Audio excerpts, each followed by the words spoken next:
香港三級片最癲狂嘅年代，片場係慾望嘅溫床，博懵佔便宜係公開嘅潛規則。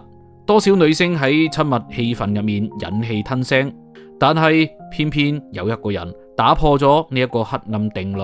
徐錦江，佢搭檔過葉子楣、翁虹、舒淇、李麗珍等所有當紅三級片女星，熒幕上前面嘅親密戲拍咗無數場，堪稱分辨三級片女星嘅頂流。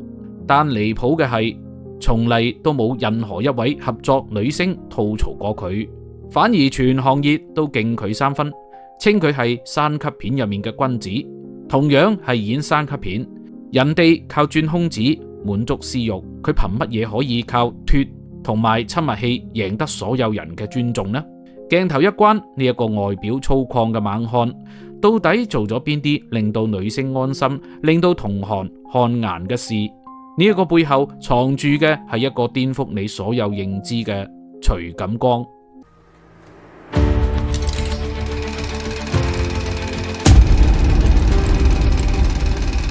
第一章，理想溺水嘅嗰一年，1961年，徐錦江出生於黑龍江一個典型嘅知識分子家庭，父親係醫生。喺嗰個年代，學醫幾乎係最穩妥、最體面嘅出路。但徐錦江從細就對書本提唔起興趣，醫學課本喺佢眼入面枯燥乏味，反而係畫紙、顏料同埋寫生本能夠令佢安安穩穩咁坐一日。後嚟佢回憶嘅一句話，樸素又殘酷：學醫唔係冇試過，但我真係唔中意噶，我只係中意畫畫。幸運嘅係，徐家與嶺南派國畫大師關三月一家係世交，交往可以追溯至清末。父親早年外出打拼，索性將呢一個唔中意讀書嘅兒子託付俾老友關三月照看。冇人估到呢一個被視作不務正業嘅孩子，竟然真嘅喺藝術上開咗竅。喺關三月嘅指點下，徐錦江系統接受國畫訓練，最終考入咗廣州美術學院。嗰幾年係佢人生中最輕嘅時光，白天畫畫寫生，晚上睇電影討論戲劇與藝術。喺同學眼入面，佢係標準嘅文青，敏感沉鎮，對世界滿係表達欲。但係命運並未打算令佢順理成章咁行向畫家之路。1981年畢業後嘅徐錦江懷揣住所有嘅期待，登上咗前往香港嘅渡輪。佢想完成一件畫家圈入面近乎必修課嘅事，辦一場屬於自己嘅畫展。呢一個係畫家嘅成人禮，亦都係對自身藝術道路嘅第一次確認。佢認真佈置展廳，反覆調整畫作位置，甚至親手印製請柬。但係現實嘅回應懶得刺骨，送出去10幾張票，最後嚟嘅全部都係同屆同學，冇藏家，冇評論，冇買家。展廳安靜到令佢唔敢久坐。嗰一年佢20歲，父親驟然離世嘅噩耗更加令呢一個年輕人雪上加霜。母親悲傷過度，慢性病急劇加重，屋企入面瞬間失去支撐，理想尚未站穩腳跟，現實已經將佢拖入深水。作為屋企入面唯一能夠孭事嘅人，徐錦江冇得揀，必須先活落嚟。佢試過揾美術指導嘅工作，卻冇劇組願意接納啱啱畢業冇資歷嘅年輕人。為咗賺錢，佢去夜總會唱歌，同服裝廠做 model。呢啲工作與藝術毫無關聯，卻可以換嚟活命嘅現金。後嚟佢仲係翻到呢一個曾經令佢失望嘅香港，唔再為理想，只為活路。呢一次佢絕口不提畫展與藝術，只求揾到一條能夠站穩嘅路。而正係呢一次回港，佢嘅人生迎嚟咗第一個真正意義上嘅轉折點。第二章，等咗6年，命運終於敲門。1981年年末，徐錦江考入咗香港無綫藝員培訓班，與劉德華、梁家輝成咗同班同學。呢一個係無數人擠破頭都想入去嘅門檻，命運卻在此俾咗佢最殘酷嘅一課。同學們陸續獲得上鏡、試戲、露面嘅機會，佢卻好快就被貼上太粗獷、唔似主角嘅尷尬標籤。喺嗰個偏愛俊朗斯文小生嘅年代，徐錦江嘅體型、輪廓與氣場幾乎都與主流審美背道而馳。佢企喺人群入面格外突兀，但佢並未自怨自艾。後嚟嘅一句話即係打氣，亦係注解。佢哋嘅戲路我演唔到，但我嘅戲路人哋亦都未必可以駕馭得了。只係現實從唔會因為呢一句話而寬容。眼睇住同期同學一個一個走紅，有人當上男主，有人頻頻上節目，徐錦江卻連穩定嘅配角都輪唔上。佢喺 TVB 一踎就係整整6年，6年入面演過路人、打手、背景板，台詞少得可憐，鏡頭一閃而過，有時甚至連播出名單上嘅名字都被省略。6年過去，佢終於明白，唔係唔努力，係呢一個地方已經容唔落佢。1987年，徐錦江喺香港一家酒店同幾個同樣鬱鬱不得志嘅同事食咗餐散伙飯，佢已經做好決定離開香港去美國投奔爺爺。呢一餐飯近乎告別，但係就喺飯局將散未散之時，兩個陌生男人突然間行到佢面前。徐錦江起初以為係嚟找麻煩噶，下意識繃緊身體，冇諗到對方開口平靜：最近有部電影要開拍喎，有冇興趣啊？嗰一刻佢幾乎唔敢相信，直到行日劇組先至知道呢兩個人竟然係導演麥當雄、麥當傑兄弟。呢一個係一次毫無預兆嘅機會。徐錦江冇猶豫，佢清楚呢一個係最後一次可能。同年佢主演嘅《省港奇兵2》上映，影片意外大火。佢飾演嘅角色狠辣野性，極具衝擊力，瞬間捉住咗觀眾眼球。嗰個喺 TVB 潛伏咗6年嘅無名之輩，一夜之間被成個圈子記住，終於擺脫咗萬年龍套嘅命運。片約接踵而至，片酬水漲船高，錢就好似洪水一樣湧過嚟。暴富嚟得太快，徐錦江開始瘋狂節氣，涉足副業，甚至創立自己嘅服裝品牌，設計、生產、銷售一把捉。後嚟又進軍股市，運氣好到一度盆滿缽滿。但係錢嚟得越快，人越容易失控。佢開始無節制揮霍，去澳門唔坐船，非要坐直升機。落雨天打唔到車，直接入車行買車。路上塞車煩啦，乾脆將新車丟喺路邊，轉身翻屋企。嗰幾年，佢就好似喺度報復曾經嘅貧窮，亦都好似喺度證明你哋曾經睇唔起嘅人，而家有資格任性啦。但係佢冇意識到，真正嘅考驗從唔喺翻身嘅嗰一刻，而喺暴富後能否穩住心神。命運好快就將遞嚟下一道更加鋒利嘅關卡。第3章，三級片入面嘅君子。1988年嘅香港影壇，電影分級制度正式落地，如同一道驚雷炸開。3級劃分涇渭分明，第1級老少咸宜，第2級標注兒童不宜，第3級則僅限成年觀看，成咗觀眾心中隱蔽嘅誘惑。消息一出，投資商們近乎彈冠相慶。喺佢哋眼入面，3級片從嚟都唔係禁忌地帶，而係遍地黃金嘅藍海。題材尺度放寬，觀眾好奇心爆棚，呢一個無疑係老天爺賞飯食嘅好時機，注定可以揭起吸金狂潮。但係冇人諗到呢一場3級片狂歡入面，會殺出徐錦江咁樣一個異類。佢從心底對3級片毫無興趣，卻架唔住老天爺賞嘅猛男皮囊。強壯嘅身材，稜角分明嘅面龐，往嗰度一企就係自帶張力嘅熒幕荷爾蒙。有啲人嘅豔遇仿佛與生俱來，徐錦江顯然在此列。喺徐錦江嘅認知入面，3級片從嚟都唔係登唔上台面嘅嘢，褪去情色外衣照樣可以係正經藝術。而真正令佢下定決心踏入呢一個領域嘅，係對佢有知遇之恩嘅麥當雄。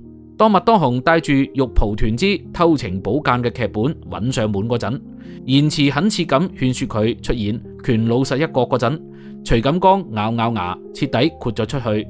邊個都冇估到呢一部電影上映咗之後，揭起票房海嘯，2000萬港幣嘅成績創落咗3級片票房神話。呢一個紀錄如大山般矗立數十年，直到多年之後，色戒橫空出世，先至被打破。3級片市場徹底點燃，徐錦江亦都一夜之間成咗呢一個領域嘅頂流。佢健碩嘅身材，充滿男性魅力嘅熒幕形象，令到觀眾瘋狂。而紫薇、翁虹、舒淇、李麗珍等女星紛紛與佢合作。熒幕上嘅對手戲《前面緋質》至今仍係港片迷中嘅經典。魚龍混雜嘅影壇中，三級片片場素來都貼住混亂嘅標籤。唔少道貌岸然嘅男演員總係借住拍戲之機對女演員喐手喐腳，趁機博懵，將片場變成咗滿足私欲嘅溫床。但徐錦江卻係呢一片泥沼入面嘅一股清流，佢幾乎搭檔過當時所有當紅嘅三級片女星，而紫薇、翁虹、舒淇、李麗珍皆喺在列。熒幕上嘅親密氣氛，前面緋質，堪稱三級片黃金搭檔。靠嘅唔係精湛嘅演技或者係火爆嘅人氣，而係刻喺骨子入面嘅尊重。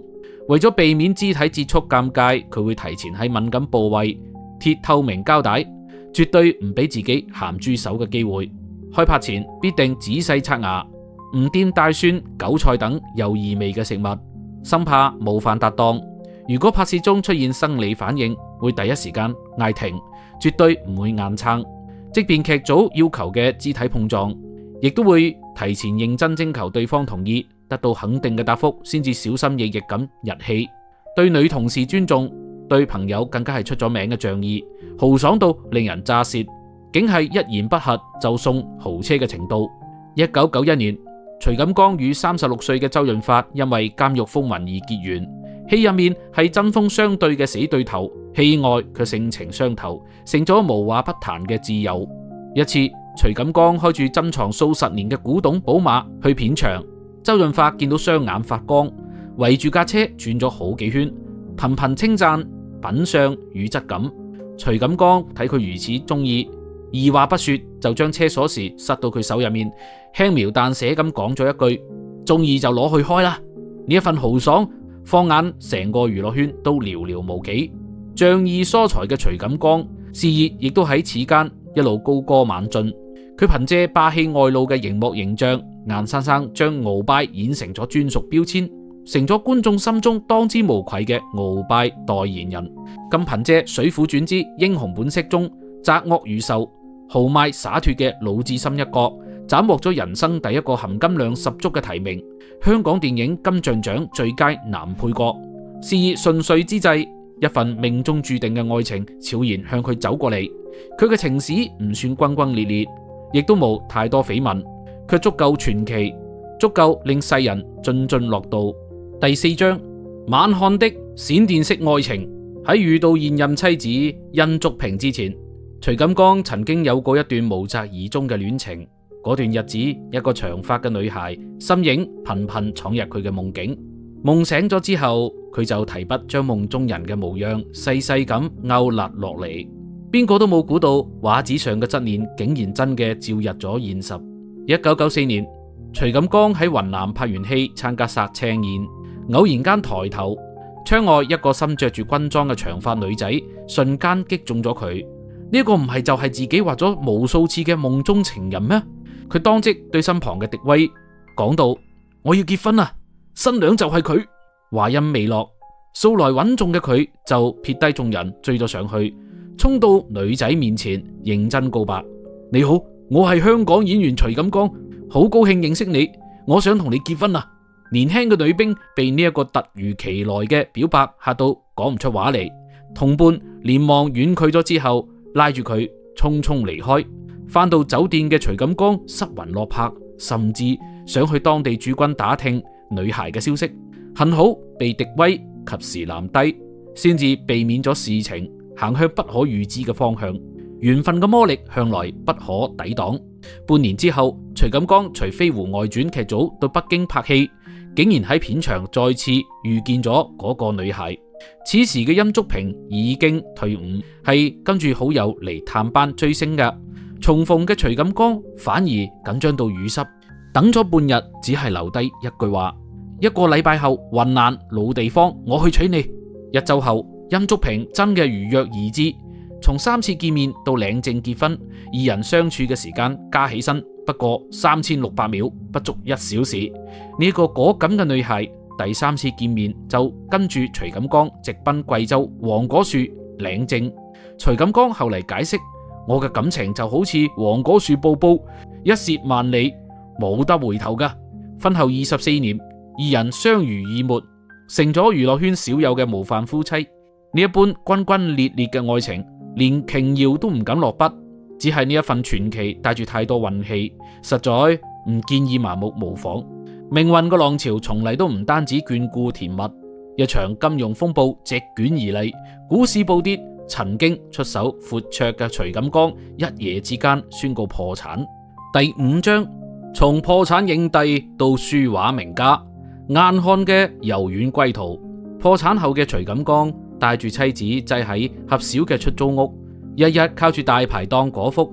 為咗養家，佢搏咗命接戲，創低咗一年連拍13部影片嘅紀錄，從天光拍到天黑，高強度嘅工作壓到佢喘唔過氣。收工咗之後，常常滿眼眼淚，甚至對劇組產生咗生理性恐懼。1997年，徐錦江做咗一件震驚香港嘅事，發佈全裸寫真集《形神集》。寫真入面收錄咗男人、黑人女性、孕婦同埋孩子嘅裸體影像。佢想借此表達人生循環嘅藝術哲理。喺佢睇嚟，連3級片都可以容納嘅香港，理應接受咁樣嘅藝術表達。但係現實狠狠咁潑咗佢一盆冷水。寫真集引發軒然大波，指責聲鋪天蓋地而嚟。彼時只有妻子同埋恩師關三月堅定咁企喺佢嘅身邊，就連親阿妹都因為受唔到旁人指點，唔敢對外承認徐錦江係佢阿哥。藝術家嘅敏感係恩賜，亦都係詛咒。拍嘅戲越多，徐錦江越喺一個個角色入面迷失自己，精神狀態日漸消沉。2000年，恩師關三月嘅離世成咗壓垮佢嘅最後一根稻草。佢被確診患上咗抑鬱症，妻子寸步不離咁陪住佢，帶佢去台灣低調求醫。偏偏不巧，佢哋去嘅醫院正趕上假證文生產，門口守住嘅媒體將二人嘅身影影到個正着。徐錦江患抑鬱症嘅消息一夜之間傳遍天下，無奈之下，徐錦江放低工作，淡出娛樂圈，靠住畫畫同埋雕塑排遣心緒。喺家人嘅陪伴與藝術嘅滋養下，佢終於從生死線上慢慢走咗翻嚟。痊癒後嘅徐錦江偶爾復出拍戲，唔再追求數量，只係揀中意嘅角色。仙劍奇俠傳嘅拜月教主，射雕英雄傳嘅歐陽鋒，張紀中版西遊記嘅沙僧，楚漢傳奇嘅魏豹，呢啲角色成咗佢演藝生涯嘅又一高峰。好少人知道徐錦江仲係國畫大師關三月嘅親傳弟子。娛樂圈不少藝術家靠名氣加持，而佢卻係實打實嘅科班出身。2014年，佢受邀參加巴黎比松春季國際藝術展，畫作驚艷眾人。專業收藏雜誌更加係俾出咗28000一平尺嘅高價。中國郵政亦都為佢蓋章認證中國當代書畫名家，將佢嘅畫作印上郵票，令佢嘅藝術行入千家萬戶。2015年，徐徐丹青次錦江個人藝術展喺北京舉辦，半個娛樂圈都嚟捧場。佢曾經寫到：電影嘅夢、繪畫嘅夢、藝術嘅夢，有好多夢我仲喺心底入面未曾實現，繼而又覺得自己係一個幸福嘅人。粗獷嘅外表下藏住一顆細膩柔軟嘅心。如今近花甲喺筆墨與雕塑嘅世界入面，呢一個半生跌宕嘅男人終於揾到咗真正嘅自己。